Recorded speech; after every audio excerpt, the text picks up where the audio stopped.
السلام علیکم ورحمۃ اللہ وبرکاتہ۔ اسلامک ہسٹری میں ہم مغلیہ سلطنت کے دور کا مطالعہ کر رہے ہیں۔ پچھلی قسط میں ہم نے شاہ جہاں کے دور کا مطالعہ کیا تھا، اور پھر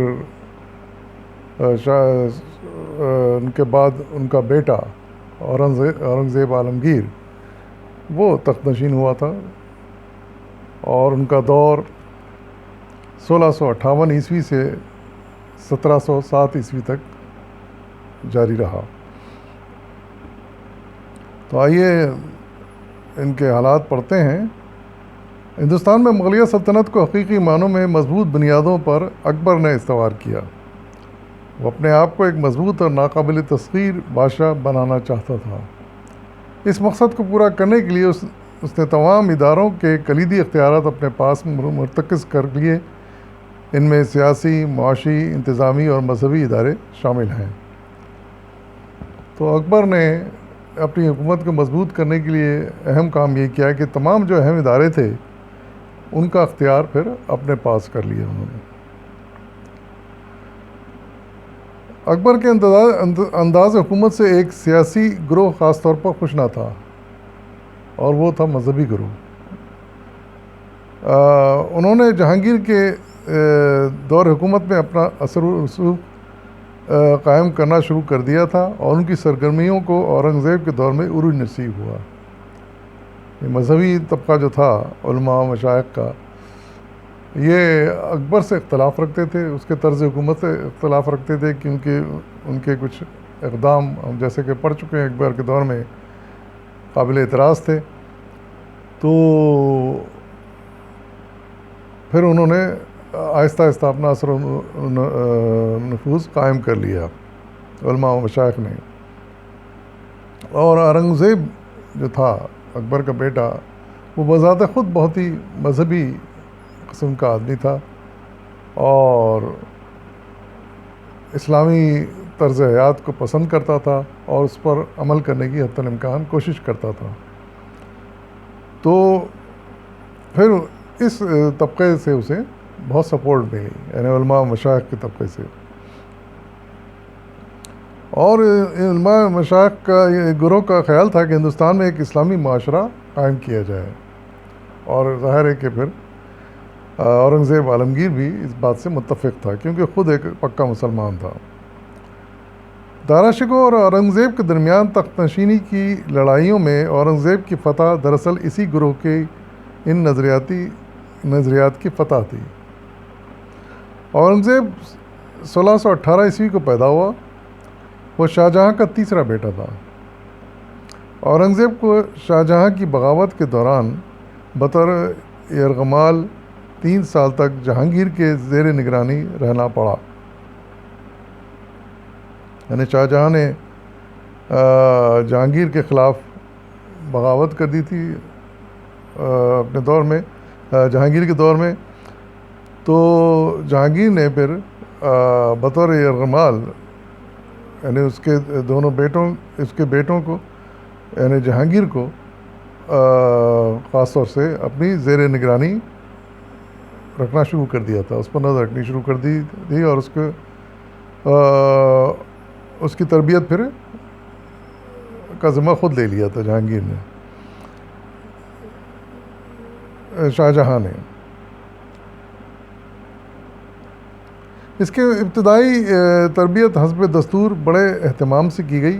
15 برس کی عمر میں ایک مست ہاتھی کا مقابلہ کرنے پر شاہ جہاں نے اسے بہادر کا خطاب دیا۔ یعنی وہ بہادر بھی تھا، اور کسی وقت کوئی مست ہاتھی نکل آیا تھا جس نے تباہی پھیرنی شروع کر دی تھی، تو اس کا مقابلہ اس نے اورنگزیب نے اپنی تلوار سے کیا اور اس کو ختم کر دیا تھا۔ اس پر شاہ جہاں نے، جو اس کے والد تھے، ان کو بہادر کا خطاب دیا تھا۔ شاہ جہاں کے دور حکومت میں اورنگزیب نے بہت سی مہمات میں حصہ لیا، اور وسط ایشیا کی مہمات اگرچہ ناکام رہیں، تاہم اورنگزیب کو یہاں اپنی قابلیت اور صلاحیتیں منوانے کا موقع ضرور مل گیا۔ ایک مہم کے دوران جب طرفین ایک دوسرے پر گولہ باری کر رہے تھے تو ظہر کا وقت آ گیا۔ جماعت کروانے کے لیے امام صاحب جب کھڑے ہوئے تو دشمن نے انہیں تیر مار کر شہید کر دیا۔ دوسرا شخص جب امامت کے لیے آگے بڑھا تو اسے بھی زخمی کر دیا گیا۔ اس کے بعد کسی شخص کو مسئلہ امامت سنبھالنے کی ہمت نہ پڑتی تھی۔ اورنگزیب اس صورتحال میں مسلح کی طرف بڑھا، یعنی 2 آدمیوں کو شہید کر دیا گیا تھا، دشمن نے تیر چلا کر شہید کر دیا۔ تیسرے پھر یہ کوئی اور نہیں اٹھا تو اورنگزیب اٹھے اور مسلح کی طرف آگے بڑھے امامت کرنے کے لیے۔ ایک تیر انداز اس کا نشانہ لینے لگا تو اس کے حاکم نے اسے تیر چلانے سے منع کر دیا۔ اس نے کہا کہ ایسے شخص سے لڑنا تقدیر سے لڑنے کے مترادف ہے اور اس میں تباہی ہے۔ یعنی پھر دشمن خود باز آ گیا اور اس نے پھر اورنگزیب پر تیر کا حملہ نہیں کیا، اس طرح وہ بچ گئے اور پھر انہوں نے امامت کرائی۔ تو اس سے اندازہ ہوتا ہے کہ اورنگزیب عالمگیر کس درجے کے مسلمان تھے اور کتنا ان کا ایمان مضبوط تھا۔ شاہ جہاں نے اورنگزیب کو اس کی ایسی ہی صلاحیتوں کے پیش نظر فوجی امور کے علاوہ انتظامی کام بھی سونپے۔ ان میں دکن کے صوبیداری بھی شامل تھی۔ اورنگزیب نے فوجی میدان میں وسط ایشیا میں تجربہ حاصل کیا تو دکن میں اپنی انتظامی صلاحیتوں کو مضبوط بنایا، یعنی دکن میں وہ زیادہ تر رہے اور وہاں سے پھر وہ سلطنت مغلیہ کو کنٹرول کرتے تھے، لیکن بعد میں پھر وہ دہلی بھی چلے آئے تھے۔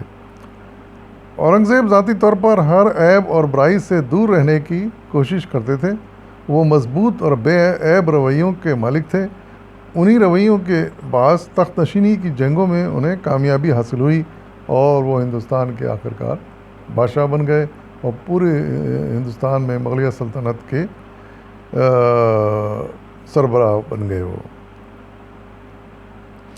ان کے دور میں جو اصلاحات ہوئیں ان کا ذکر ہے کہ تخت سنبھالنے کے بعد اورنگزیب نے مذہبی اصلاحات نافذ کرنے کی طرف توجہ دی، یعنی انہیں سب سے زیادہ توجہ دی مذہبی اصلاحات کے لیے۔ وہ بادشاہ کو اللہ کی جانب سے عطا کردہ امانت سمجھتے تھے اور تمام امور کے لیے خود کو اللہ تعالیٰ کے سامنے جواب دہ بھی سمجھتے تھے۔ اورنگزیب نے جن اصلاحات کو جاری کیا ان میں سے چند ایک کا تذکرہ یہاں کیا جاتا ہے۔ نمبر 1، مساجد کی آبادی کے لیے امام اور مؤذن مقرر کیے۔ ہر علاقے میں انہوں نے مساجد میں امام اور مؤذن مقرر کیے اور جن کو وہ پھر تنخواہ حکومت سے ادا کی جاتی تھی۔ نمبر 2، تمام کلرکوں کو ملازمت سے برخاست کر دیا کہ ان کی اکثریت بددیانت ہو چکی تھی۔ ان میں اکثریت ہندو کلرکوں کی تھی، یعنی پھر ملکی معاملات، حکومتی معاملات جو دیکھتے تھے ان میں اکثریت ہندو کلرکوں کی تھی جو معاملات دیکھتے تھے، لیکن ان میں بے ایمانی پھیل گئی تھی اور اس لیے ان کو اورنگزیب نے برخاست کر دیا۔ نمبر 3، شراب کی خرید و فروخت اور استعمال پر پابندی عائد کر دی گئی اور مجرموں کو کوڑے لگوانے شروع کر دیے، یعنی شراب بھی پی جاتی تھی اور اب تک ممنوع قرار نہیں دی گئی تھی کسی بادشاہ کی طرف سے، لیکن اورنگزیب عالمگیر نے شراب کو ممنوع قرار دیا۔ نمبر 4، ایک محتسب اعلیٰ مقرر کیا جو بدعتیوں، ملحدوں اور دوسرے مذاہب کے لوگوں میں اسلام کے بارے میں رویے اور نظریات پر کڑی نظر رکھتا تھا۔ یعنی انہوں نے محتسب اعلیٰ یعنی نگران مقرر کیا جو مذہب کے خلاف جو لوگ بات کرتے تھے اور کام کرتے تھے ان پر نظر رکھنے کے لیے، پھر ان کو خلاف ورزی کرنے پر سزا دینے کے لیے انہوں نے ایک محتسب اعلیٰ بھی مقرر کیا، یعنی نگران۔ نمبر 5، عورتوں کے مزاروں پر جانے اور پختہ خبریں بنانے پر پابندی عائد کر دی گئی۔ یہ بھی ایک اسلامی کہہ سکتے ہیں آپ کے اصول ہے اور سلسلہ چلا آ رہا ہے حضور صلی اللہ علیہ وسلم کے زمانے سے کہ قبروں کو پختہ نہیں بنایا جاتا تھا اور عورتوں کو مزار پر قبروں پر جانے کو روکا جاتا تھا۔ تو یہی طریقہ انہوں نے بھی پھر اختیار کیا اپنے دور میں۔ نمبر 6، طوائفوں اور فاحشہ عورتوں کو حکم دیا گیا کہ توبہ کر کے اپنے ذریعہ معاش کو بدل لیں ورنہ بر صغیر سے نکل جائیں۔ نمبر 7، ملک میں جن مدارس میں ہندو اساتذہ پڑھاتے تھے ان کو بند کروا دیا گیا، بعض جگہوں پر ان کی عمارتیں بھی منہدم کرا دی گئیں۔ یعنی جہاں ہندوازم پڑھایا جاتا تھا اور ہندو استاد ہوتے تھے ان کو مدرسوں کو بند کر دیا گیا۔ اور پھر 8واں یہ ہوا کہ غیر مسلم رعایا پر دوبارہ جزیہ نافذ کر دیا گیا۔ یعنی جزیہ جو کہ اسلام میں اسلامی حکومت میں لازم ہے، غیر مسلموں کو دینا ضروری ہے، وہ پھر انہوں نے دوبارہ نافذ کر دیا۔ اس سے پہلے جو بادشاہ تھے یعنی اکبر، ہمایوں اور یہاں تک کہ جہانگیر کے دور میں بھی یہ جزیہ بند کر دیا گیا تھا ان کے یعنی وفاداری حاصل کرنے کے لیے۔ لیکن چونکہ یہ اسلامی ذہن کے تھے، اورنگزیب کا عالمگیر، اور اسلامی طریقوں پر چلنا چاہتے تھے، تو انہوں نے دوبارہ یہ جزیہ عائد کر دیا۔ یعنی ایک ٹیکس ہوتا ہے جو کہ غیر مسلم جو کہ مسلم سلطنت میں رہ رہے ہیں اور وہاں سے اپنی ذریعہ آمدنی حاصل کر رہے ہیں، ان پر ایک ٹیکس عائد کیا جاتا تھا۔ اورنگزیب اپنے طویل دور حکومت میں 1658 سے 1681 تک شمالی ہندوستان میں مصروف عمل رہے اور 1681 سے 1707 تک دکن میں شورشوں کو دبانے میں مصروف رہے۔ یعنی ساری زندگی ان کی، سارا دور ان کا تقریباً بغاوتوں کو کچلنے میں رہا اور شورشوں کو دبانے میں رہا۔ مجموعی طور پر اس کا دور حکومت سیاسی اور انتظامی افراتفری کا دور رہا۔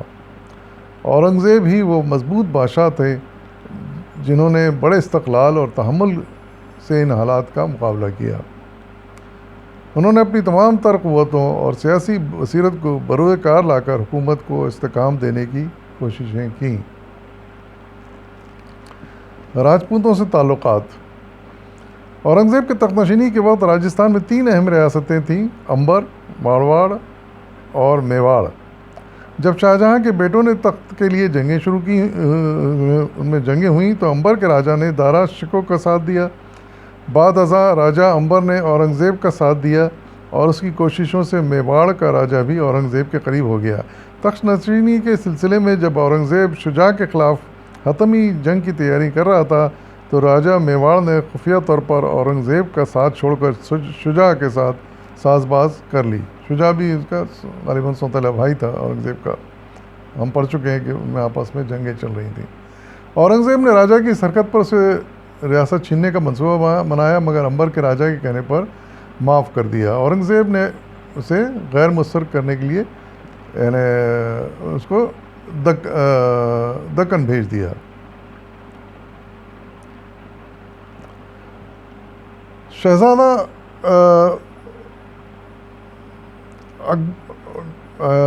راجستھان میں مکمل کنٹرول حاصل بھی کر لیا اورنگزیب نے اور شہزادہ اکبر کو یہاں کا منتظم مقرر کر دیا راجستھان کا۔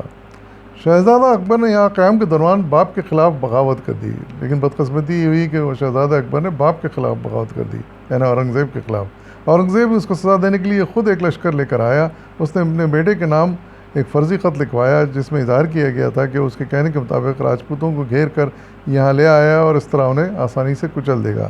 یہ خط اس طریقے سے بھجوایا گیا کہ راجپوتوں کے ہاتھوں لگ جائے۔ راجپوتوں نے اس خط کو پڑھ کر واپسی کا سفر شروع کر دیا اور اس طرح شہزادہ اکیلا رہ گیا۔